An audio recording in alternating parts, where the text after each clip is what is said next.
Hipacondríaca apresenta Surra de Lúpulo.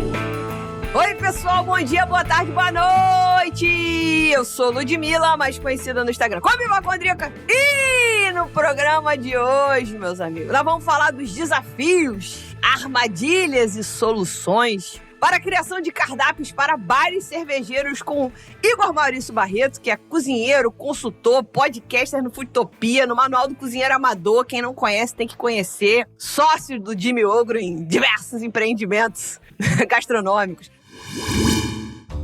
Mas antes de pedir que o nosso convidado dê um alô, a gente tem o prazer de informar que esse programa é oferecido pelos nossos mecenas empresariais. The Beer Agency, Viveiro Vandenberg, em Cervejaria Ussá, Iris Pay, Cerveja da Casa e Prússia Beer.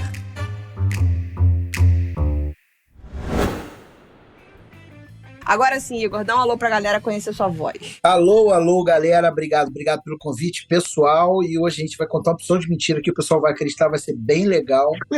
Agora, a história pra contar a gente tem, porque tem uma porção de fofoca. Eu não vim pra cá não ser para contar fofoca. Hoje, meu nome é Leão Lobo. Mentira, tô brincando, sacanagem. Não, agora vamos ter que sustentar até o final. Vamos sustentar, mas olha só, eu só vou revelar no final. Então fica aqui com a gente, só no final, que a gente vai abrir a caixa, e dentro da caixa... Não posso contar. Só no final. Muito bom, bem-vindo, Leão Lobo. Digo, Igor. E eu sou o Leandro, mas hoje vocês podem me chamar do Léo de... Não, do cardápio de papel. Porra, Leandro, tá muito pra QR Code, cara. Tô não. Total. Tá muito pra QR Code, amado e odiado ao mesmo tempo. Não, eu sou cardápio de papel. Eu sou o clássico que não vai morrer nunca. E a gente bebe, enquanto bate esse papo, o que você tá bebendo por aí, Igor? Cara, eu tô bebendo aqui uma mistura, um drink clássico que não sei se vocês conhecem, que o passarinho não bebe, mas é água. Ah, tá. Isso é boa. E você, Lud? Cara, eu tô aqui com a Faun Amora, que é uma cerveja ácida, como a gente aprendeu a falar, de Amora, da cervejaria Trilha. Acabou de chegar pra mim, gente. Acabou de chegar. Porra, essa compra foi braba. Vamos ver o barulhinho, hein? Silêncio no recinto. Ai. Foi bom, meus amigos! Foi, Leandro? Caralho, é tetra! É tetra! Puta, aleluia, Marquinha. Aleluia. Lembrei do Diego dando aquele lançamento Gabigol. Deixa pra lá.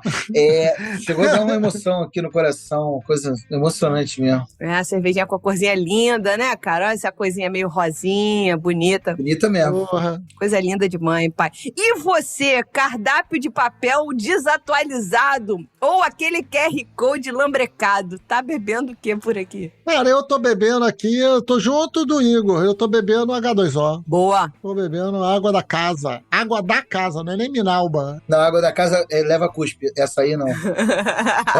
Revelações!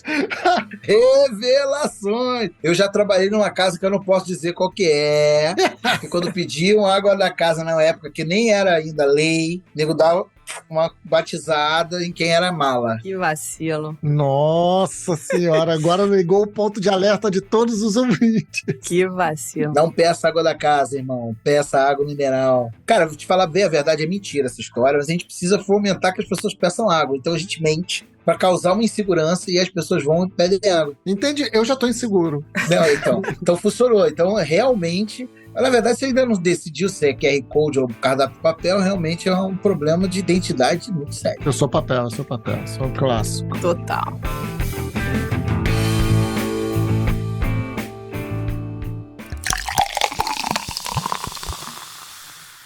Bom, se você é fã do conteúdo que a gente produz aqui, se você dá risada com as piadas que fazemos, se você se emociona nas tretas que debatemos, se você aprende alguma coisa aqui, vire o mecenas do Surra de Lúpulo através do site apoia.se/Surra de Lúpulo e escolha o apoio que cabe no seu bolso. Já passou na loja do Surra de Lúpulo? Vista o que você escuta. Tenho certeza que temos uma estampa que é a sua cara. Acesse loja.surradelúpulo.com.br e compre a sua.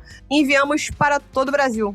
Tá mal? Não pode apoiar com a grana agora? Sem problemas, ajude a gente a chegar mais longe. Basta enviar o link desse episódio para um amigo que gosta de cerveja artesanal, fofoca ou mentiras saudáveis. Ou compartilhar nas suas redes sociais marcando a gente. Estamos em diversas plataformas de streaming, mas o coração enche de amor quando rolam 5 estrelinhas no Spotify. Agora, se fechar o combo 5 estrelas mais comentário no Apple Podcast, a gente pira de alegria e a Lud pede água da casa para você. As avaliações ajudam as plataformas a entenderem que nosso conteúdo é relevante e melhoram muito a distribuição dos episódios. Eita, nós! É isso, meus amigos. Deixa eu te dar um plá. Você que tá ouvindo a gente agora, cara, aproveita e favorita a Surra do Lúpulo, porque quando você favorita, você acompanha. Quando sai um episódio novo, você recebe aquele pop-up. E não é do banco. Pra avisar, ó, saiu um episódio novo. Exato. Então é legal, porque você chega lá e inclusive é o seguinte, cara, se você não estiver gostando, a gente fala isso sempre no Futopia,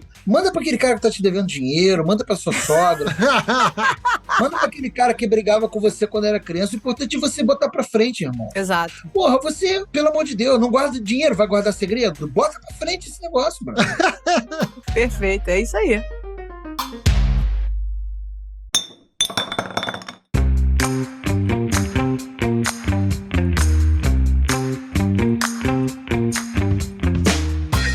E nesse clima lá em cima, meus amigos, lá em cima, o clima tá lá em cima. A gente vai começar com carteirada. Igor, se apresenta pros nossos ouvintes, conta um pouco da tua experiência profissional. Dá essa carteirada aí pra gente vir pegar essa consultoria que vem na sequência. Cara, deixa eu te contar. Eu trabalho com gastronomia. Esse ano vai fazer 26 anos que eu trabalho com gastronomia. Eu tinha um sócio, um grande pai profissional meu, que em uma frase ele descreve exatamente o que eu faço. Minha função é beber uísque e falar com as mulherzinhas. Não, mentira, tô brincando. Não é nada disso. Eu trabalho com gastronomia desde muito menino, garoto, mancebo, e tive a oportunidade de passar por todos os setores, né? Comecei muito cedo, empresário antes de qualquer coisa. Então eu comecei com uma empresa minha, arriscando tudo que eu tinha e que eu não tinha. Aliás, muito mais do que eu não tinha do que o que eu tinha, para fazer o negócio funcionar. E eu fui aprendendo numa época que a gente não tinha recursos de formação. Então a gente não tinha curso para fazer, não tinha nada. Então a gente catava o que dava, a bibliografia que vinha, e a gente aprendia autodidata mesmo. Comecei na frente de loja, fui para dentro da cozinha, sempre fazendo o que precisa ser feito na gastronomia, que é amor, né? Quando a gente fala de alimentos e bebidas, se não tiver amor envolvido, amigo, você pode procurar um psicanalista, que é patológico mesmo. Aliás, se você amar também é patológico, né? Porque é dodói, é doença. Mas eu abri um restaurante com uma boate em cima, eu tinha 20 anos. Com 20 anos eu tinha 22 funcionários. Porra. Caceta.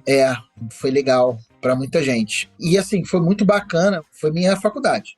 Costumo dizer isso. Eu fiz 3 faculdades, mas essa foi a minha maior faculdade. Eu fiz 3 faculdades, que eu sou pedreiro também. Não, tô brincando, sacanagem, que eu não podia perder essa piada ruim. Cara, e aí eu vim passando por todas as áreas, sabe? Garoto que vai trabalhar no McDonald's, começa na limpeza, depois vai pro preparo, vai pra chapa, vai pra não sei onde, vai pro caixa. Então, eu fiz o McDonald's da vida. E foi bem legal, porque me deu uma visão muito ampla, né, do big picture, do todo, que é o que hoje gabarita eu poder fazer a consultoria, que é uma das minhas atividades que eu mais gosto de fazer, é uma aventura por dia. Só que eu comecei a fazer consultoria porque eu tive um burnout, olha que loucura. Caceta. Uma época em que eu tinha um restaurante em Friburgo, um em Niterói, um na Lagoa, um em Botafogo. Eu tinha 200 e tantos funcionários, eu parei um momento, olhei e falei, cara, tô descendo a serra dormindo, dirigindo, tô igual um maluco aqui, comecei a passar mal, fui parar 2 vezes no hospital. Falei, cara, preciso mudar minha vida, não dá desse jeito. E eu fui adaptando essa transição até me dedicar à consultoria. Olha que loucura louca. Não, total. E aí, criei um método de consultoria e fui fazendo consultoria para uma galera. O legal da consultoria, cara, é que a parte mais legal, que é a criação, que é o desenvolvimento, que é aquele start inicial, a gente vai e a gente se apega nisso e é muito bacana. Tanto para transformar quanto para formar, né? Criar uma casa nova, ajudar na formação de uma casa nova, como ajudar na transformação de uma casa que precisa de ajuda. Aprendi algumas coisas nesses muitos anos, e como eu me considero um cara muito parecido com o pai do Chris, de Todo Mundo Odeia o Chris, a gente tem vários empregos, né? A gente vai fazendo várias consultorias, a gente tem os negócios hoje, eu e o Jimmy, que é sócio numa rede chamada Ogro Steaks, mas não me julguem por isso, e a gente tem rede, né? Então, assim, hoje eu posso dizer que eu tive experiências em todos os aspectos, assim, dentro da gastronomia, e que me deixa muito animado para o que está por vir. Porque o nosso setor é o que gira mais rápido, que muda mais rápido, que se reinventa mais rápido e que responde mais rápido. Por isso que ele é tão resiliente. Uhum. Porque ele não é incolor, mas é insípido, porque ele é muito doido. Então, é muito legal, muito apaixonante trabalhar com gastronomia. Quando a gente precisa, às vezes, ter que se afastar um pouco para olhar para o lado empresarial da coisa, dá uma saudadezinha, sabe? Uhum. Às vezes, quando você tá apurrinhado, me dá um saco de cebola, você corta o saco de cebola inteiro, que é pra descontar na cebola, para não agredir ninguém. É muito bacana, porque só a gastronomia te proporciona essas aventuras. Só não, mas a gastronomia te proporciona essas aventuras. Com certeza. Muito maneiro. Então eu vou querer já puxar aqui, cara, um pouco dessa tua experiência da consultoria, que eu quero saber o seguinte, né? Vamos supor que eu vá abrir um bar de cervejas artesanais ou até um brew pub. E aí é essencial ter um cardápio de comida? Primeira pergunta. E aí, como eu defino que tipo de comida servir e se é de QR Code ou de papel? São 3 perguntas. Nenhuma dessas perguntas ela consegue ser respondida isoladamente. Isso é um erro crasso do grande empresariado, que é de falar assim, cara, eu vou abrir um brew pub, aí você já pensa no cardápio, já pensa nas marcas de cerveja que você quer servir, aí você vai ter uma cerveja mais ácida, você vai ter uma IPA do caralho, você vai ter uma APA que é para agradar todo mundo, e vai ter isso, você está pensando nisso tudo, e o mais importante são as perguntas que você não responde no início. E isso, boa parte do que eu faço tá aí. Uhum. Para quem que eu vou vender? Como eu vou vender? Muito bom. Sem isso, cara, não tem nada. Então esquece. Primeiro, é essencial ter cardápio de comida? Cara, você vende o quê no seu brewpub? Você vende cerveja, né? Essa é a tua... Não. Não? Você não vende mais cerveja. Você vende no mercado. Você vende na internet. Você vende uma experiência associada à cerveja. Então não tem como você ter uma experiência associada à cerveja sem pensar numa comida junto. Porque essa harmonização Perfeito. faz com que as pessoas sintam o que a gente quer que elas sintam quando elas experimentam a cerveja. Que é, na totalidade dos 5 sentidos, ela consiga ter uma percepção do que o best cervejeiro, o artista pensou na hora de fazer para provocar aquela sensação em você. Então, eu não consigo entender negócio hoje sem pensar em experiência. Até o mercado, que eu mencionei, até o armazém, até a internet, é uma puta experiência. É muito legal. Quer ver? Eu vou dar um exemplo para vocês. Por acaso está aqui em cima da minha mesa. Olha aqui, eu comprei essa semana passada 4 charutos novos. Eu gosto de charuto. Ó, 4 charutos novos. Uhum. Comprei num site que eu não vou revelar qual é, porque ele não bota R$1 aqui nesse programa. Mas, quando eu comprei eles nos charutos online, foi muito legal, cara. Mas qual é a preocupação? Por quê? Porque a usabilidade do site é boa, porque ele me sugeriu coisas interessantes, porque ele me perguntou quem eu era, o que eu quero primeiro. E aí eu fui e comprei 4 charutos, tá? A minha guilhotina estava cega, ele me perguntou se eu não queria um de guilhotina. Eu falei, não, quero guilhotina.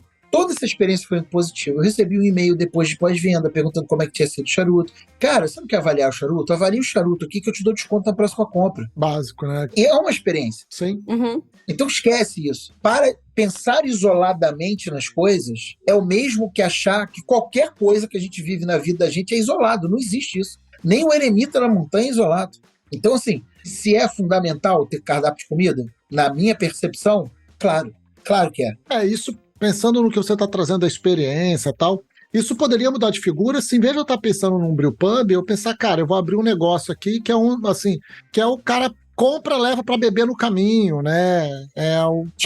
Esquece. Também tem experiência. Mas aí não preciso mais ter a comida. Se eu tô fazendo só a bebida, o cara para, não fica nem um minuto. Pega e leva. Quem te falou? Não sei, eu tô raciocinando. Tá todo errado. Ai, papai, macetei. Iau! Essa hora que a Ludmilla fala, Cara, eu tô bem quietinha aqui, ó. não, moral. Não, qual é a da parada? Deixa eu explicar por quê. O que acontece, Leandro? Vou te dar um exemplo claro disso, usando um exemplo mercadológico, tá? Vamos pensar em BH. BH é uma cidade que tem muitos growler. Você tem muita loja de growler. Ok. O pessoal vai comprar um growler e vai levar. Só growler não vai te dar dinheiro. E aí você pensa assim, o que eu posso vender pra esse cara? Que ele vai levar também e vai ser legal. Aí você faz uma parceria com a Presunto Serrano de Nova Lima. Aí você, aqui, ó. Leva junto com o growler e faz um combo. Uhum. Então o que acontece é que como a gente precisa hoje, vou usar a frase do velho lobo do futebol, não tem mais bobo no futebol. Hoje você não abre nenhum negócio Quer dizer, é muito raro, raríssimo, unicórnio, você abrir um negócio no mercado ocupando um espaço de mercado que está aberto, que é um hiato. Não existe. Quando você abre alguma coisa para alguém, você está mudando o comportamento de consumo do cliente que já tinha um comportamento de consumo. Então, se você muda o comportamento de consumo do cara, você precisa enriquecer a experiência dele, ponto. Então, se você vai abrir uma Grower House, se você vai abrir uma... Vou dar um exemplo para você. Imagina que você tem um serviço de delivery de lata de cerveja artesanal. Uhum. Tá. Digamos que você tenha isso. Até aí, você vai criar maneiras de fazer isso. Afinal de contas, como é que inventaram kit presente, gente? Uma taça, 2 garrafas. Ou uma garrafa, 2 taças. O cara tá ganhando dinheiro com copo? Não tá. Ele tá aumentando o ticket médio dele, tá fazendo o negócio girar. Ele, entende? Uhum. O core business dele não é a taça. Uhum. O core business da gente é a sensação do cliente. Ponto. Venda você arma, Deus me perdoe. Não, tem umas cervejas aí que são as armas. Imagina você vendendo um Cristal ou você vendendo... Não ria, porque Cristal pode botar dinheiro aqui no programa.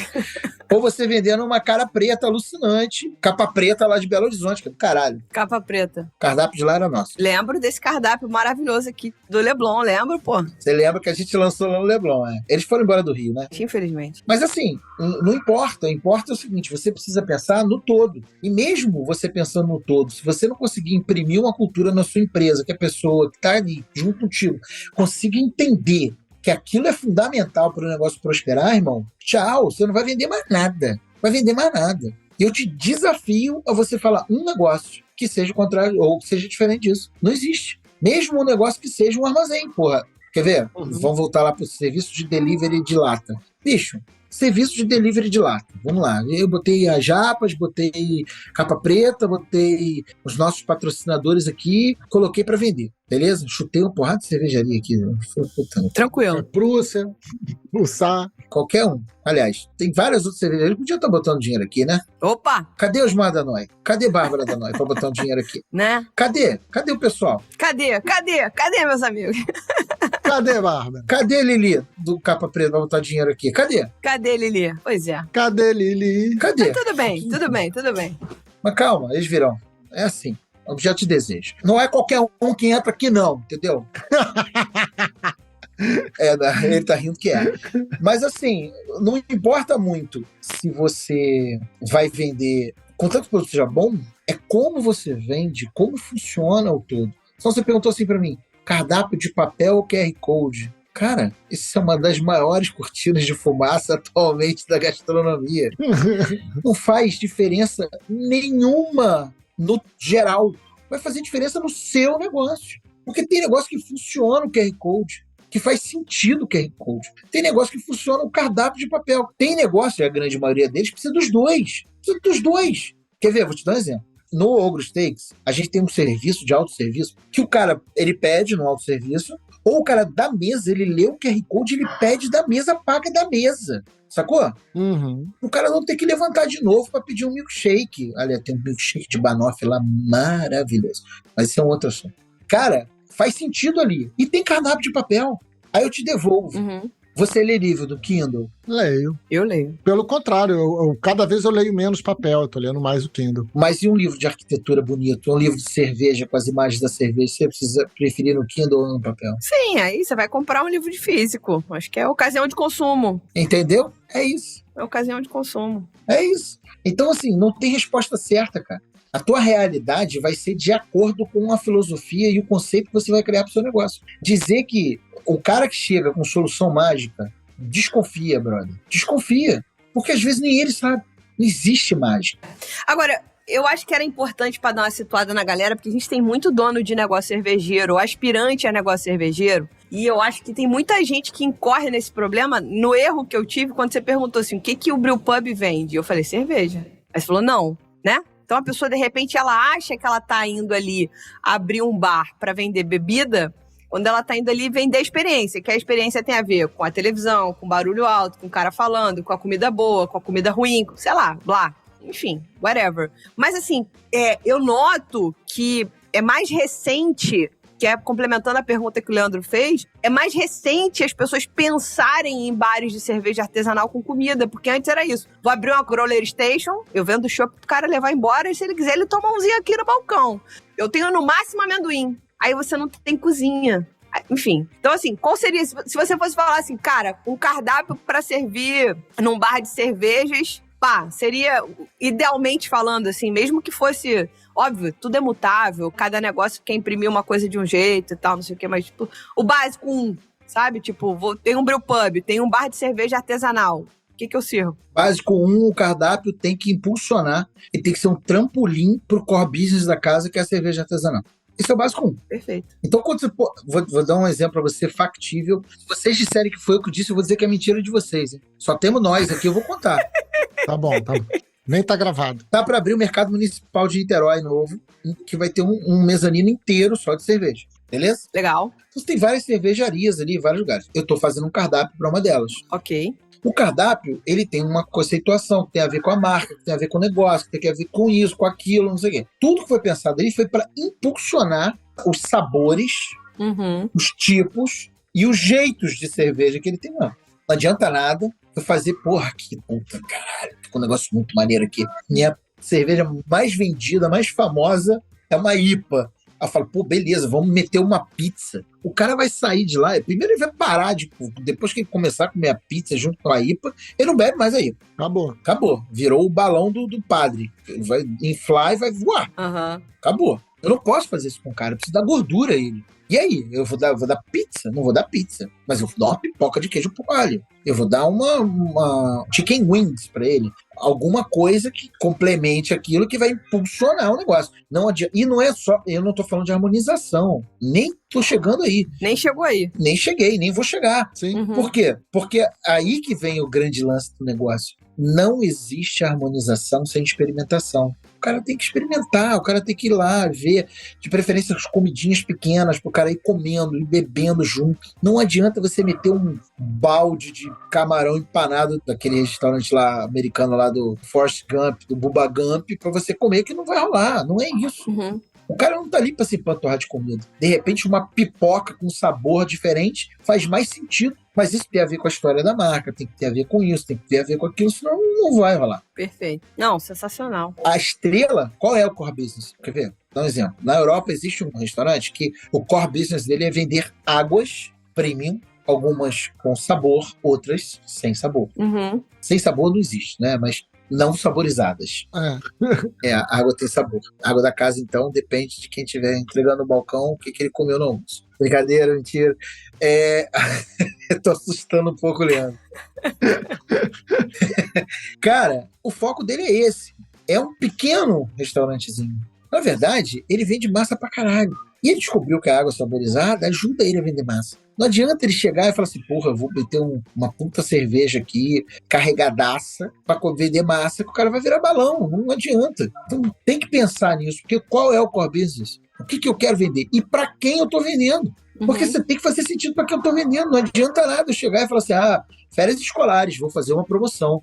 Legal. Quem compra meu produto de 35 a 45 anos, ninguém vai estar de férias nessa época, não. Ele vai comprar pro filho calar a boca. Para de encher meu saco, come aqui. Então, com quem eu tô falando? Se o cara não souber com quem ele tá falando, pra quem ele tá falando, e acima de tudo, estar alinhado sobre o mesmo guarda-chuva andando pro mesmo lugar, não adianta nada.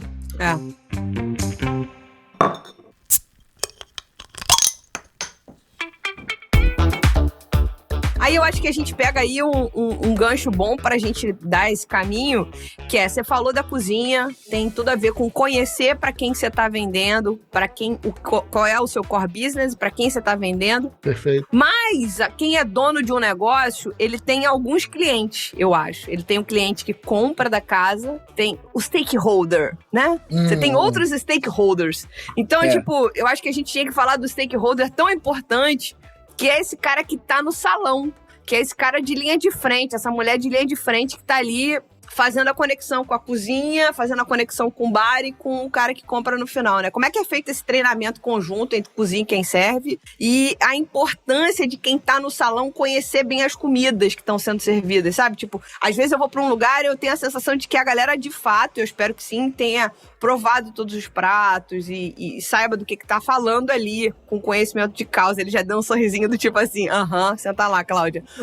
E se isso é importante ou não, ou se é só uma maluquice da minha cabeça. Não é importante, não. Ele é fundamental. É condição sine qua non pro negócio funcionar. É condição sine qua non pro negócio funcionar. O problema é que as pessoas não dão atenção a isso. Você falou assim, a brigada tem que experimentar. Sim. Cara, nego, não dá, não, pra brigada experimentar. Pois é. O cara tá trabalhando há 3 meses na casa, vendendo um produto que ele nunca comeu, cara. E ele nunca comeu. Bizarro. E, cara, mas é muito mais comum do que você imagina, cara. É muito mais comum. É muito mais comum. Que bizarro, cara. Cara, o que acontece? É uma questão de perspectiva. Sabe onde é que mora o consultor? Eu vou te falar onde mora o consultor. A gente, enquanto empresário, é importante a gente ter um distanciamento crítico para olhar o big picture com clareza. Para isso, você precisa dar 2, 3 passos para trás e olhar o seu negócio como um todo. Uhum. Só quando você está envolvido emocionalmente no processo, é muito difícil você conseguir enxergar. Total. Ok. Você tem um véu de ISIS na sua fronte. Então, o consultor é o cara que conhece o teu processo, ele conhece a tua operação e ele é capaz de ter distanciamento crítico de ver para você tá fazendo merda. Uhum. Por isso que eu não acredito em fórmula pronta. Mas isso é um outro assunto. Mas não é que seja importante, é a condição sine qua non. A equipe tem que entender o que elas estão vendendo, experimentar, ver. A gente precisa fazer reuniões regulares. Estou falando todo dia. Reunião de abertura de casa. Galera, é o seguinte, hoje a gente está com uma IPA aí na torneira, legal pra caramba, a gente precisa focar nessa IPA. Ela é isso, ela funciona bem com isso. Hoje, então, a gente está fazendo uma promoção disso com isso. Perfeito. Porque eu gosto de usar a alegoria da Dorothy quando ela vai parar em Oz. Essa alegoria é perfeita. Que é o seguinte, quando ela vai parar em Oz, ela não tem a mínima ideia do que ela foi fazer lá, ou como ela foi parar lá. Uhum. Ela só tem um objetivo, voltar para casa. Ela não sabe para onde ela tem que ir, o que ela tem que fazer, ela só quer voltar para casa. Uhum. Com esse objetivo em mente, ela descobre, ela visualiza, ela tem uma visão que ela quer voltar para casa. É a visão dela. E aí, ela começa a tentar desenvolver uma missão que é arrumar um jeito de voltar para casa. Uhum. Até que ela encontra o primeiro parceiro dela, que dá um caminho para ela. Fala assim, quem vai resolver seu problema é o mágico de Oz. Ele é pica! Aí ela fala, porra, meu irmão, o cara é pica, eu vou lá, brother. Isso aí. Ela é assim mesmo, é aqui de Realengo, ela. É isso que eu falo, toda carioca, né? Toda do Rio. Gostei dela. E aí, ela descobre no caminho, claro que é uma pessoa bondosa, ela descobre no caminho que além daquele cachorrinho insuportável dela, ela também começa a levar uns amigos que comungam de um objetivo em comum, querem encontrar o Mágico de Oz para que ela cumpra a missão dela, que é através do Mágico de Oz voltar para casa, que é a visão que ela teve. Uhum. Você entende a alegoria disso com visão, missão, objetivos e metas? Uhum. Só que tá todo mundo imbuído no mesmo objetivo. Mesmo. E eles sabem qual é o caminho que ele tem que seguir, porque a gente tem que seguir a estrada de tijolos amarelos. Se a gente sair da estrada de tijolos amarelos, a gente se distancia do nosso objetivo. Como é que eu vou fazer toda a minha equipe seguir a estrada de tijolos amarelos se eles não conseguem enxergar a estrada de tijolos amarelos? Se eles não sabem como é que tem o gosto de um chicken finger empanado com farinha molhada na virilha do bode da Suécia. Uhum. Muito específico e surreal a referência.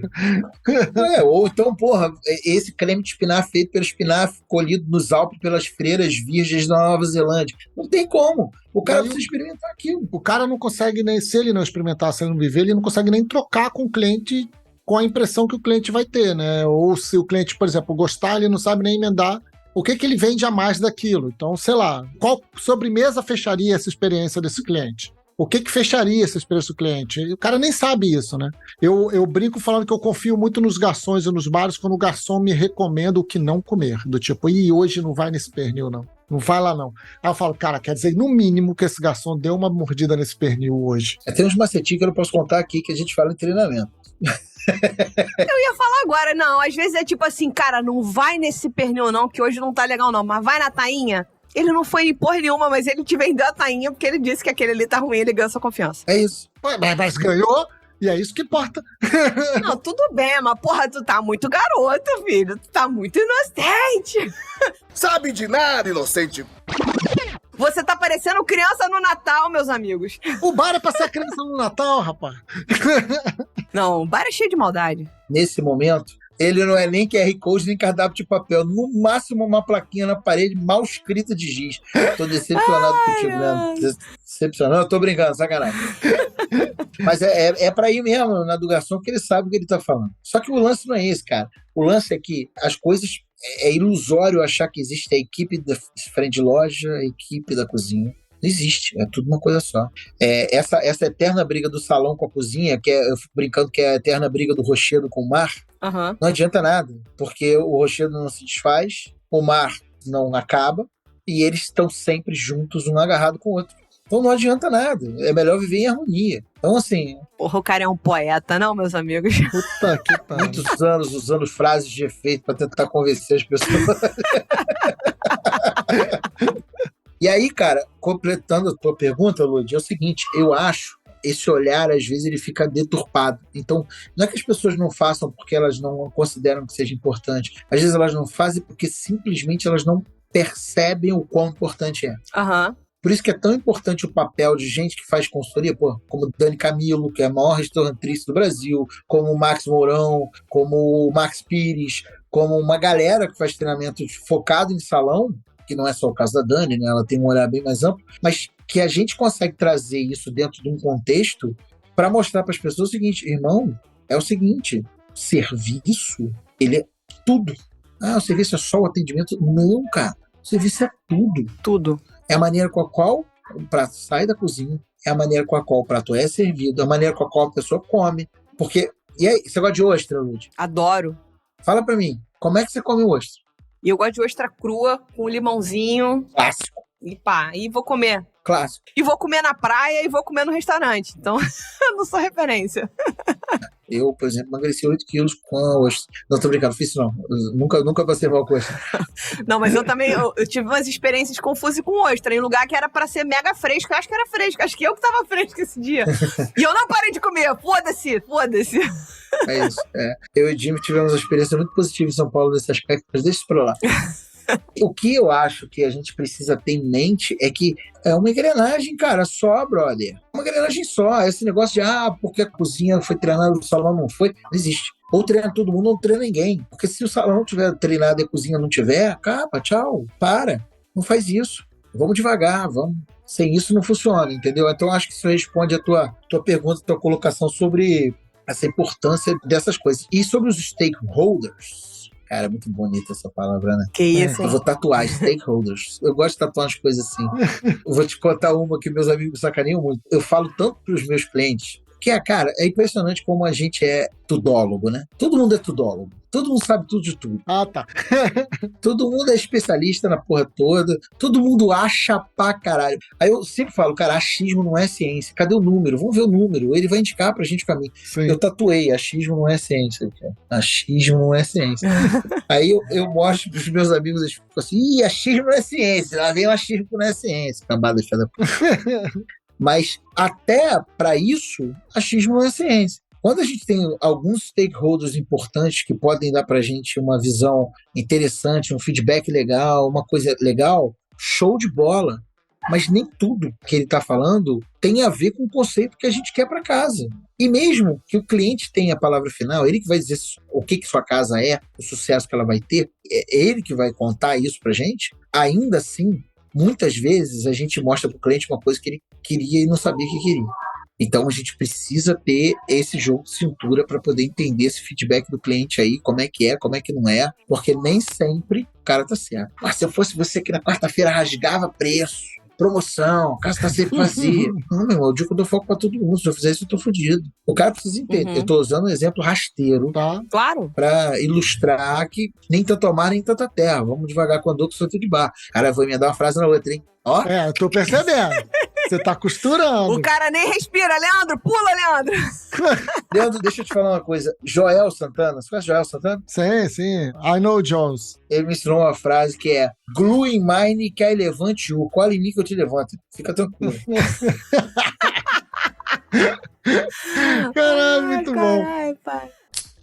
Cara, vamos lá, vamos continuar aqui o papo e aí entender o seguinte, né? Beleza, entendemos ali a cozinha, entendemos a necessidade da equipe e tal. Existe uma maneira de fazer uma mensuração desse tamanho para atender o público, assim? Quero abrir um restaurante, quero abrir um bar, quero abrir um brewpub. Como é que eu mensuro o tamanho necessário da minha cozinha e equipe para conseguir atender bem? Claro que há maneiras, né? Existe uma fórmula? Você junta a tudologia Aham, com a fórmula mesmo, tá? Por exemplo, eu vou atender um salão de 80 lugares. tá. Eu vou ter uma média de saída de X, eu preciso de um chapa desse tamanho, um fogão desse tamanho, de acordo com o tipo do meu cardápio. Muitas vezes o cardápio tem que se adaptar ao tipo de cozinha que você tem, porque muitas vezes, um lugar aí que eu não posso contar, que não pode ter gás, só pode ter material elétrico. Então, você fica limitado ao que pode fazer. Então, é natural que você mensure a capacidade de produção, então você vai ter um tamanho. Uhum. Então, se é fácil, quer dizer, fácil, é necessário ser feito, não é fácil, mas ele vai depender muito também de experiência.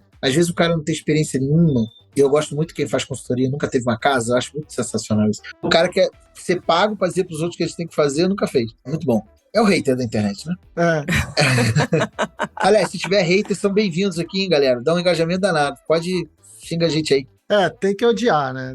Tem que odiar. A gente conversa muito isso aqui, cara. É. Se tá todo mundo gostando de você, fudeu. Você não fez sucesso. Cara, TikTok, eu vejo muito isso. Às vezes eu posto uma receita, eu faço uns conteúdos de receita e tal, aí eu posto uma receita e vem um estagiário da OAB. Você conhece o estagiário da OAB? Conheço. Você já viu alguém da carteirada da OAB? É estagiário certo. Certamente é estagiário. Ai, Brasil. Olha aqui, sou estagiário, sou advogado. Aí chega o estagiário dos advogados do Brasil. Cozinheiro de faculdade é estagiário da OAB. Então, às vezes, ele olha uma coisa assim e fala, isso tá errado. Tecnicamente, você deveria fazer assim. Eu falei, pô, maneiro, cara. Faz aí, posta aí que eu quero ver também como é que é. Ensina aí pra mim. Tá todo cheio dos conceitos, não tem nenhuma prática. Eu acho muito legal isso, cara. Eu acho muito bacana isso, porque não existe esses boundaries, esses limites na cozinha, na gastronomia, como não existe na cerveja. Quer ver? Vou te dar um puto exemplo disso. Você já tomou uma cerveja do caralho com capim-limão? Já tomei uma com capim-limão, não tô querendo... Eu acho que eu já tomei também. alguma coisa com capim-limão, mas eu não tô me lembrando aqui agora. Cara, a Camon Thai Food, restaurante tailandês, poucas culinárias dão tanta oportunidade de misturar texturas, sabores, cores como comida asiática, especialmente do sudeste asiático. Uhum. É do caralho. As técnicas são completamente diferentes do que a gente está habituado, a origem não é a mesma, ninguém refoga porra nenhuma, a gente refoga a porra toda, né? Se deixar, nem faz cerveja refogada.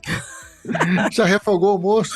Não duvido, não. Cerveja feita. Cara, o Fabiano, que é um dos proprietários, é cervejeiro. Ele fez uma cerveja da Camon, uma coisa maravilhosa, com folha de limão café, capim-limão, um toque de pimenta, com uma pimenta. Ficou do caralho. Aí você vai dizer pra mim que não tem limite, que eu não posso botar uma folha de limão café com capim-limão na mesma cerveja? Não existe esse limite. Essa coisa das técnicas, ela é fundamental para nortear a gente. A gente não consegue desenvolver novas coisas se você não souber a técnica. Mas depois que você sabe a técnica, você pode aprimorar e melhorar, e mudar, e fazer de outro jeito, porque isso vai depender do objetivo. Eu falo isso para os meus alunos, eu gosto muito da aula, e eu falo, cara, olha só, o importante é você saber o porquê que está acontecendo isso. Sabendo o porquê, você pode desfazer, fazer diferente, fazer de outro jeito. No futuro, você precisa aprender a fazer desse jeito aqui. Depois você vai lá e faz. Porque senão não rola, tá? Então, o hater é o cara que ele sabe muito mais do que você. Ele vai te odiar, mas ele te ajuda pra caramba a ter sucesso. Então, é legal. Antigamente eu ficava chateado, falava, porra, nego, bom, uma mala do caralho. Não, depois eu aprendi que é bom pra caralho, eu me divirto horrores, aí eu fico cutucando.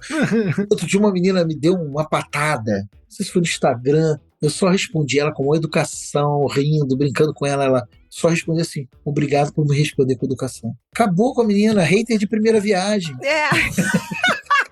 Ela tava esperando um fight, uma rinha. Hater de primeira viagem é muito bom. Hater amadora. Mas o que você perguntou que eu mudei completamente o caminho da resposta? O lance de dimensionar uma cozinha. E você começou até a falar que dá pra fazer o cálculo. Não, dá não. Tem que ser feito. Porque senão você viaja. Eu faço uma cozinha grande demais ou pequena demais. E aí depois você fica fudido, desculpa o palavreado chulo, mas você fica fudido, porque aí você não consegue produzir. Aí o cara não descobre que, de repente, por causa de um fluxo operacional da cozinha dele, ele não consegue entregar um prato no tempo. E ele fala que é culpa do cozinheiro, é culpa do cardápio. Não, às vezes é culpa do fluxo operacional da cozinha. Total. Porque às vezes o arquiteto, ele sabe muito, mas ele nunca viu uma operação funcionando. Ele nunca trabalhou numa cozinha, ele nunca botou o braço do lado e sabia que estava pegando sem olhar. Entendi. Então, a gente precisa pensar nisso. Essa arquitetura, inclusive a EG tem um puta curso muito legal sobre isso. EG que eu recomendo, todos os cursos são sensacionais. Tem um puta curso falando sobre isso, sobre arquitetura operacional, cara. Como isso pode te fazer economizar muita grana por causa dos fluxos operacionais. Cara, eu vou te contar uma. A primeira vez que eu tive acesso a um projeto de uma microcervejaria, olha só o que eu vou falar agora, eu vou me entregar muito. Foi em 1996. 1996, Jovem, era garoto. um jovem mancebo, já tinha o bigode, mas era jovem mancebo, menino, Mancebo entorpecido. Tá bom. maroto travesso. O cara que era namorado de uma tia minha me mostrou um puta projeto legal pra caralho. Nessa época, só fazendo um desvio de curva aqui, eu ganhei uma grana com alguma coisa que eu não lembro o que era. E foi a primeira vez que eu peguei essa grana. Eu morava nessa época em Niterói, moro ainda até hoje. Eu peguei uma amigaça minha, que eu sabia que gostava de gastronomia, depois se formou em gastronomia e trabalhou, não sei o que, hoje trabalho com cinema, não tem nada a ver com isso. Mas eu gastei todo esse dinheiro uma noite, fui jantar num restaurante em Palermo, eu falei, vamos lá. Então, eu tive acesso a uma microcervejaria. Não poderia ser um lugar de menos de 1.000 metros quadrados. Porque no projeto, você tinha uma microcervejaria que hoje são cervejarias. São cervejarias. Naquela época era uma microcervejaria, porque jamais não existia essa cultura do pequeno cervejeiro, do cervejeiro artesanal. Não existia. Hoje você tem fábrica que faz cerveja cigana de 1.000 metros quadrados. Pô, naquela época era para ser um restaurante. Tipo um Dado Beer, era o modelo. Dado Beer que tinha no Downtown. Downtown. Que era grande pra caralho. Memórias. Mas foi a primeira vez que eu tive acesso. Hoje é inimaginável uma coisa dessa. Porque os espaços não existem mais dessa forma. Então, cara, se esse cara quiser fazer uma microcervejaria com um restaurante atrelado, ou com um bar atrelado, um bar de fábrica, entre aspas, pra quem tá só escutando, eu tô fazendo aspas aqui. Cara, seria inimaginável hoje você conseguir fazer o que você faz. É o que fazia naquela época. Imagina o aluguel de 1.000 metros quadrados, o custo de ocupação disso. É o problema da mensuração do tamanho da demanda, foi o que a gente estava falando antes. Sim. Então, mais uma provocação aí pra gente pensar sobre essa pergunta, que eu acho que pode ser pertinente. Passamos por um momento pandêmico, né? Onde a gente estava vivendo a história os restaurantes, como você bem falou em algum momento do nosso papo, ele é tão volátil, é tão dinâmico, e por isso que ele é resiliente, ou ele é resiliente por isso. Tostines vende mais porque é fresquinho, fresquinho porque vende mais. Exatamente. Aí a questão que fica é, no período da pandemia, o cara falou, bom, eu vou completar as minhas mesas aqui, eu tinha condição de servir X mesas numa rotatividade XYZ, eu vou tentar fazer isso no delivery. Aí volta, mesmo que gradativo, o serviço presencial. E ele descobre que existe um público ávido ainda. Eu, por exemplo, eu vou em restaurantes, mas eu continuo pedindo mais do que eu pedia antes da pandemia, tá? E aí, tipo, existe agora, é óbvio que tem as dark kitchens, né? As cozinhas que não são as cozinhas reais dos restaurantes, mas eu vejo muito restaurante saindo entrega do próprio restaurante, ou seja, é uma outra mensuração de cozinha. Você tem a operação física das suas mesas que você já tinha, e mais agora esse entre aspinhas com as mãos, como você falou, essa segunda operação de entrega que também tem um prazo para chegar, para você também não deixar a bola cair no salão, enfim. E essa cozinha não foi mensurada para isso inicialmente, né? Não, mas já foi adaptado, certo? Ah, entendi. O que acontece, na verdade? Hoje, um dado importante para você entender, a gente tem aí, nos Estados Unidos, que é uma referência de merda, em questões de hábitos alimentares, um americano médio faz 70% das suas refeições com refeições semi-prontas ou de alimentação fora do lar. É exatamente o contrário no Brasil. A gente tem 30%. Ok. Com 30% das refeições que a gente faz, graças a Deus, tá? Por isso que a gente não é um país obeso, por isso que a gente não é um país problemático, por causa disso tudo. 30% das nossas refeições são feitas através de alimentação fora do lar. Seja ela delivery, dentro do lar, ou eu estou englobando tudo num nome, nesse momento, alimentação fora do lar. Então a gente tem muito caminho para seguir ainda, tanto no delivery quanto na alimentação normal. Na alimentação fora do lar, seja em qual negócio seja, porque os negócios vão amadurecendo e vão segmentando, né? Na época que eu comecei, você tinha 3 negócios. Ou era um bar, ou era uma boate, ou era um restaurante. Uhum. Hoje você tem 727 milhões de tipos de restaurante, 432 milhões de tipos de bar, 3 tipos de boate, que a boate morreu. Aham. Morreu não, tô brincando, gente. Muito legal, vai lá. A cerveja é boa que você tá tomando. Minalba, excelente. Agora foi. Quando você tem, dentro dessa perspectiva de olhar esse horizonte, esse oceano azul, e eu tô batendo muitas aspas aqui agora, parece uma borboleta, meu dedinho, de possibilidades, você também está enfrentando uma mudança de comportamento severa. Na verdade, a pandemia ela não inventou nada. Ela trouxe uma aceleração de tendências que já vinham se desenhando.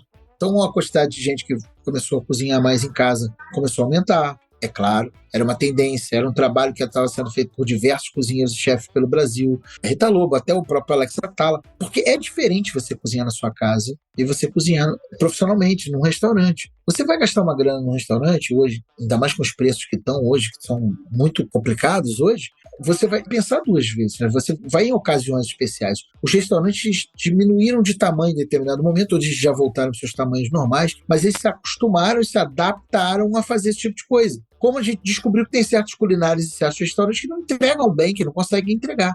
E a gente descobriu que tem outros tipos de culinária e outros tipos de restaurantes que entregam melhor do que são presenciais. Então, na verdade, a aceleração de tendência aconteceu de forma muito proeminente. Aí você pergunta assim, poxa, Igor, muitos antigos, muitos clássicos, muitos dos restaurantes que a gente conhece como sendo baluartes da gastronomia, eles ficaram de joelhos ou tombaram. Eu escrevi um e-book durante a pandemia falando como a crise pode nos ajudar a crescer. Eu conheci muita gente que saiu dessa pandemia melhor do que entrou, mesmo não tendo vendido bem. Tem uma série de oportunidades que tiveram, de remanejamento de custo. Na verdade, o tempo deu uma parada, né? Sim. A terra rodou mais devagar. E aí a gente teve tudo que a gente não conseguia, porque o nosso dia a dia atribulado e o nosso tempo não permitia, a gente acabou tendo tempo de conseguir fazer. Então, os restaurantes que responderam mais rápido, que se adaptaram mais rápido, foram os que sobressaíram. Sim. E os mais antigos, eles demoravam a se adaptar. Então eu falei isso muito durante a pandemia, eu produzi muito conteúdo durante a pandemia para tentar ajudar as pessoas, falando, a palavra é adaptabilidade, não é resiliência. Os restaurantes e as empresas grandes aprenderam a ter uma adaptabilidade maior. E falar adaptabilidade não é fácil. Você tem que aprender a falar adaptabilidade, inclusive tem que falar 3 vezes adaptabilidade, para você aprender a falar legal. Total. Desenrolar, estar adaptado a falar adaptabilidade. Mas a adaptabilidade era fundamental, com todos os stakeholders. É isso. Fornecedor, o entregador, o teu prestador de serviço, é o cara que faz sua detetização, é o cara que faz tudo. Sim. Sim, sim. Você pensa que cada negócio tem stakeholders diferentes, de maneiras diferentes, se comportando de maneiras diferentes. Essa adaptação precisa ser geral. Nunca quem mexeu no meu queijo foi tão fundamental. Eu não sei como é que ele não foi o livro mais vendido da pandemia. Caramba, puxei pesadaço, né? Quem mexeu no meu queijo. Puxou, apelou. Tava de poeta agora para autoajuda. Mas nesse lance da adaptabilidade, eu acho que tem um caso que eu vivi e eu percebi que foi o seguinte: no trabalho regular, eu trabalho no centro da cidade. E lá, vários restaurantes quebraram. Eu trabalho de gente normal, eu trabalho no centro da cidade. Meu trabalho é regular, né? Minha vida é de Bruce Wayne. Porra, não, peraí, não faça Bruce Wayne não, que ele é rico. Vamos falar do Clark Kent. Não, é só a parte do solitário deprimido. Mas olha só, depende do filme. Porque ele se deu bem em vários, não vai? Olha só. Ali, vários restaurantes quebraram, tal, não funcionaram, não conseguiram. Foi, inclusive, um dos primeiros sinais da pandemia, assim, de tristeza, foi andar pelo centro da cidade ali, quando começou a reabrir, flexibilizar. Ainda né? E aí tinha o Manga Rosa. O Manga Rosa ficava em frente onde era a ESPM. Cara, às vezes eu ia almoçar no Manga Rosa pré-pandêmico. Você falou 2 coisas importantes. O Manga Rosa ficava onde era a ESPM. Vai, continua. A ESPM saiu, tá? O Manga Rosa tá lá. Ele fica onde era. Eu sei, passei lá esses dias. Eu ia lá de vez em quando. Era buffet, né? Self-service e tal, mas não era um bom serviço. O desenho das ilhas era um desenho quadrado, sabe? Você ficava encontrando pessoas na fila, permitia vários fluxos diferentes, era incômodo. Quando começou a reabrir, os caras redesenharam e fizeram um serviço tipo de espoleto, aquele de o garçom vai montando o seu prato, para ter algum nível de higiene e cuidado ali. Não, mas isso foi uma demanda legal. Quando a ocasião da reabertura, era obrigatório isso. Ah, é? Eu achei que tinha sido ideia dos caras. Não. Era obrigatório. Maneiro. Alguns restaurantes burlaram, botaram uma luvinha pra tu colocar. Sim. E aí, acabou essa fase. O que eles fizeram? Eles voltaram pro self-service, só que com as ilhas repensadas. O serviço repensado. Então, hoje, já não tem mais aqueles problemas que tinham lá atrás, de fila batendo, você encontrando pessoas no meio do caminho e tal. Melhorou muito esse fluxo, porque eles se adaptaram, gastaram dinheiro para fazer uma obra ali e redesenhar a disposição, depois tiveram que gastar o dinheiro para reorganizar e foram com as lições aprendidas. Assim, não é o restaurante que eu mais frequento lá no centro, mas é nítido que melhorou, sabe? Nítido. Pré-pandêmico era uma coisa, pós-pandêmico era outra. Nitidamente eles foram adaptados e eles conseguiram aprender com o passado deles. E eu acho que tem muito a ver com isso que você está falando da adaptabilidade, que falamos, eu acho que pela 16ª vez. Sem dúvida, eu tenho 2, 3, 4 clientes, eu acho, que acabaram precisando fazer isso e de deixar o garçom servindo e existia assim, uma crença de que isso careceria de mais operação. Eles mantiveram o serviço depois, porque eles perceberam que o ticket médio aumentou, que as pessoas estavam mais felizes, que você não precisava ficar ali se estapeando com ninguém. É claro que não são restaurantes de volume, entre aspas, como o Manga Rosa que você mencionou. Mas o que acontece ali de oferta e demanda? O centro, ele atendia exclusivamente uma demanda executiva. Executiva no sentido seguinte, eram pessoas que iam para o centro trabalhar. Você tem pouquíssimo, sendo Rio que a gente está falando, né? Porque você pode estar em Paris escutando a gente e o centro de Paris tem residências, mas assim, no centro do Rio você não tem residência. Então você tem um problema ali, que é a falta de ser misto. Exato. Que aliás, é uma das coisas que as grandes cidades do mundo se preocupam quando você pensa em urbanismo e organização da cidade. Porque justamente para você poder ter essa mistura, esse mix, e você conseguir ter diferentes tipos de coisa. Por exemplo, você tem áreas que só funcionam à noite porque de dia não tem ninguém. Hoje isso mudou, porque o comportamento mudou. A gente gostou de trabalhar remoto também. Então, o pessoal está muito misto. Muitas empresas não concebem mais a ideia de obrigar o cara a ficar todos os dias indo para a empresa, porque ele entende que em determinados momentos o cara está em casa e ele produz melhor. Não em todos. É necessário contato humano, é necessário a presencial e tal. Então, a tendência é que volte a espalhar e não concentrar. No Centro do Rio era hiper concentrada a quantidade de operações de alimentos e bebidas. Uhum. Hiper concentrado. Então, acho que isso ajuda também a descentralizar, que era uma tendência pré-pandêmica. Essa redistribuição entre os bairros da cidade das demandas de alimentos e bebidas. E eu tô falando desde o bar da galera no final do happy hour até o restaurante mais premium que você vai fazer uma reunião com o diretor. Uhum. Sim. Quebraram muitos no centro, inclusive. Muitos. É. Eu acho que o centro do Rio não é o melhor exemplo. Sinceramente, eu acho que... Eu discordo de você, eu acho que é o melhor exemplo. Vou te dar um exemplo claro disso. Lilia, sim. Uhum. Irmão, é um dos melhores restaurantes de alta gastronomia do Rio de Janeiro, que já passou na mão de 3. Ou seja, uma cultura, começou com ursinho, cara, e continua mantendo o nível lá em cima, e é um menu degustação de R$100 no centro do Rio, e tá muito bem. Então, quando eu falo que não é a melhor, é que, tipo, existem negócios que são focados para serem dessa maneira. Tipo, alguém vai abrir um restaurante com, vou chutar, 13 lugares. O ticket médio disso tem que ser muito alto, é um negócio de uma experiência bizarra, tal. Não. Então, o cara tá focado em outro target. Se você vai dar um exemplo do Manga Rosa, que foi o que o Leandro falou, muitos negócios nessa linha sofreram muito, porque tinham muitos, e aí, enfim, as pessoas começaram a trazer mais comida, Então, acho que aí sai um pouco da nossa linha de raciocínio aqui, na nossa toada, né? Mas voltando, eu acho que é a questão da adaptabilidade. Então, por exemplo, eu vou te dar um exemplo do negócio cervejeiro. O negócio cervejeiro precisou se adaptar de uma forma muito condescendente, necessária, importante ao mercado, porque a gente vinha numa tendência de negócios de cervejas especiais, misturando cervejas artesanais com industrializadas e tal, que mudou. A começo de conversa, o CAD mudou o game, né? Aquele cara que estava com a expectativa de fazer um bom contrato com uma puta cervejaria e usar o portfólio dela de cervejas mais especiais misturado com as mais comerciais para conseguir fazer, tchau.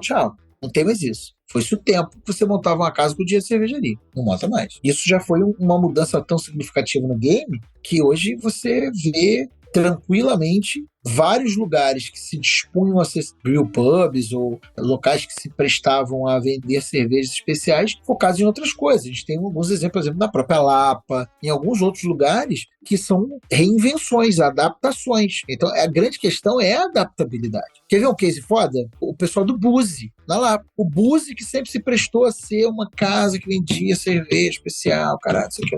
Hoje ela se notabiliza pelos drinks absurdos, muito legais. É muito bacana, aquele é hiper instagramável. E cadê a cerveja? Tá lá, a cerveja tá lá, mas não é o core business mais. O core business é o drink da Alice no País das Maravilhas. Tem álcool, que sai gelo seco. É o drink do Game of Thrones, que tem um dragão, brother, perfeito, que acende o olho, que eles fazem lá, cara. Eles não compraram no lugar, eles têm um artista que faz a merda. É um case de adaptabilidade fudido. Se você olhar, ela se adaptou e tá muito bem, obrigado. Sabe? Então, assim, e muitos negócios de alimentação de rede têm dificuldade de se adaptar porque tem dificuldade de reagir rápido. Entendi.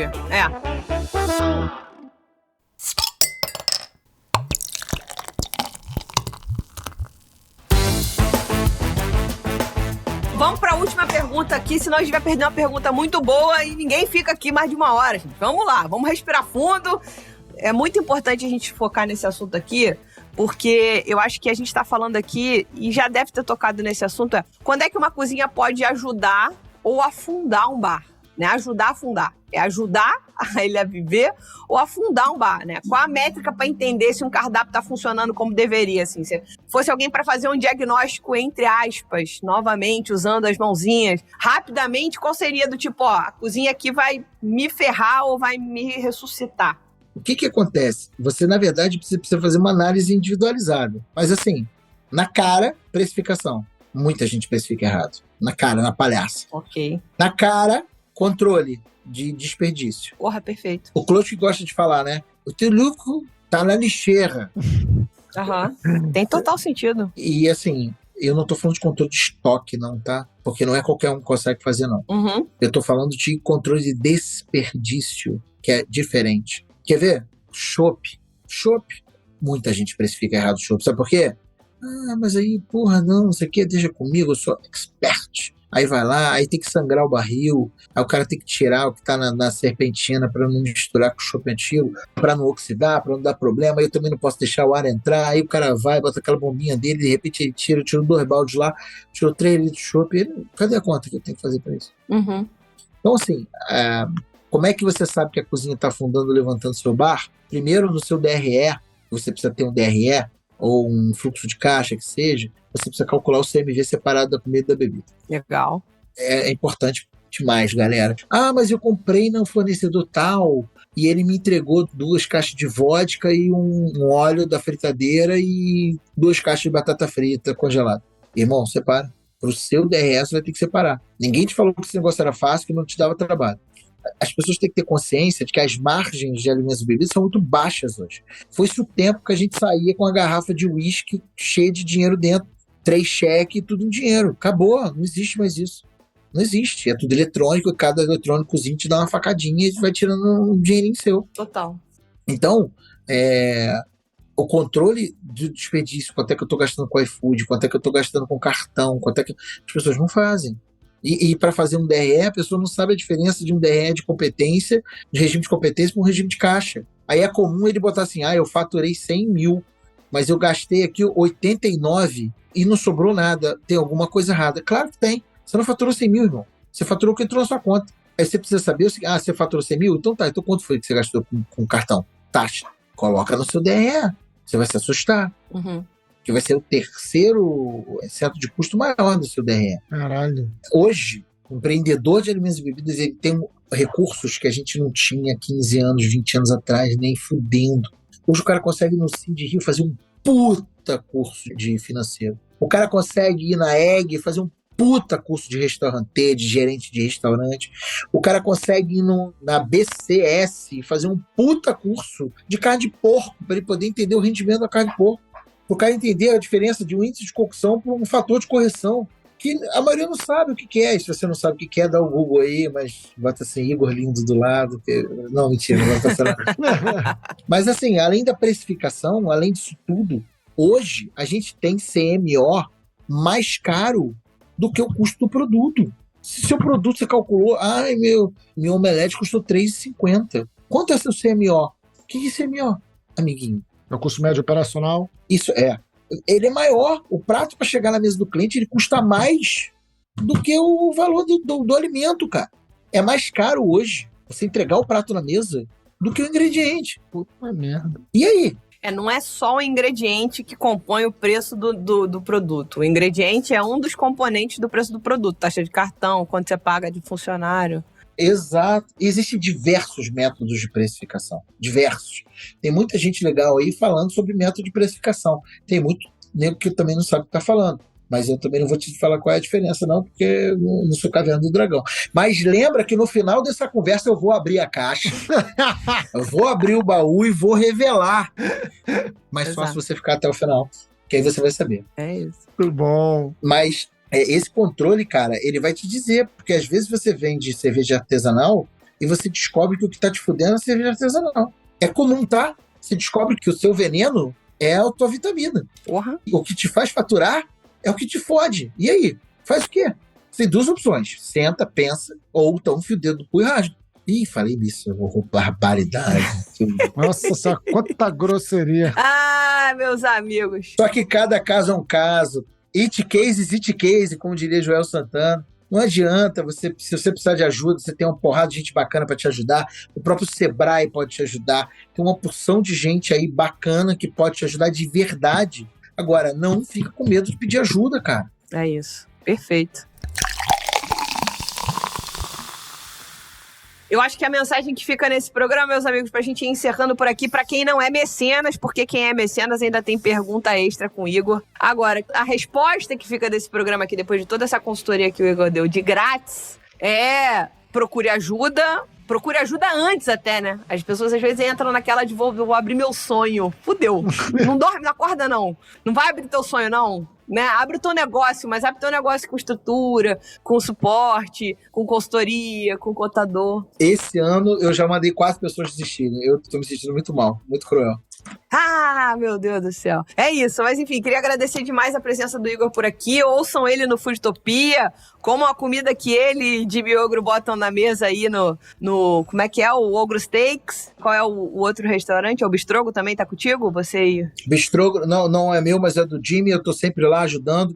O Bistrogo é o melhor restaurante de carne suína do Rio de Janeiro. Não do Brasil, porque tem a Casa do Porco, é até sacanagem falar uma porra dessa, mas olha, vou te contar um negócio, peta aquelas párias, meu irmão, tem que ir lá, se tu não foi ainda, tu tá todo errado. Na verdade, você pode pedir o Ogro Steaks, cara, vou fazer meu jabá, hein? Antes de revelar o que tem na caixa, porque eu vou revelar o que tem na caixa. Cara, o Ogro Steaks hoje, a gente tem 2 lojas presenciais, futuramente 3 no Rio de Janeiro, futuramente mais 2 em São Paulo, Vila Olímpia e Tatuapé, mas hoje você de São Paulo já consegue pedir pela loja do Brooklyn, no Rio de Janeiro, Nova Iguaçu, Caxias, Madureira, Copacabana, Botafogo para Shopping, Botafogo 2, Barra, Recreio, Jacarepaguá. Meu irmão, não vou lembrar de todas, mas em tudo quanto é lugar do Rio de Janeiro tem um Ogro Steaks para te atender no delivery, então você pode pedir numa boa. A gente tá cheio de coisa legal, porque você que tá escutando isso fora de época, hoje é dia 26 de junho e a gente tá no meio do Arraiá do Ogro, cheio de coisa legal. A gente tem o Quentão lá e o Quindim lá participando, sendo protagonista desse período até dia 29 de julho, quando é de São Pedro, e nesse período, e aí eu vou pedir mesmo, eu não peço para comprar nada, eu só peço para comprar isso porque a gente está doando uma parte para o Pro Criança Cardíaca. Então, todos os produtos que participam do Arraiá, a parte da receita vai para o Pro Criança Cardíaca. Inclusive, a gente vai vender os produtos do Pro Criança Cardíaca lá também. Tô fudendo teu tempo mesmo, Lud. Segura a peteca aí.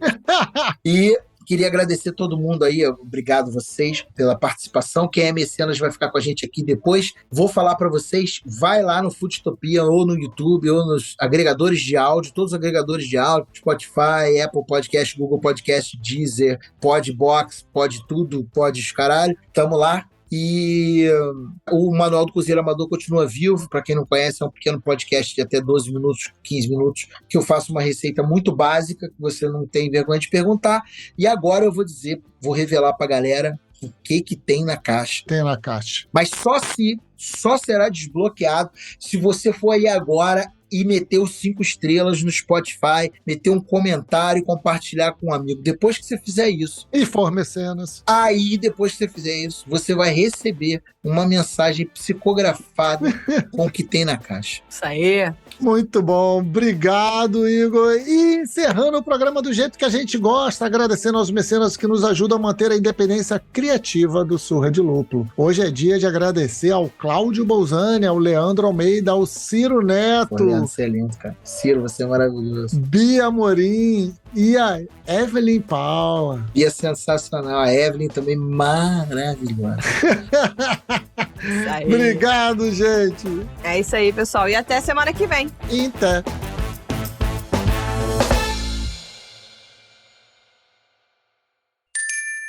Beba menos, beba melhor. Beba com moderação.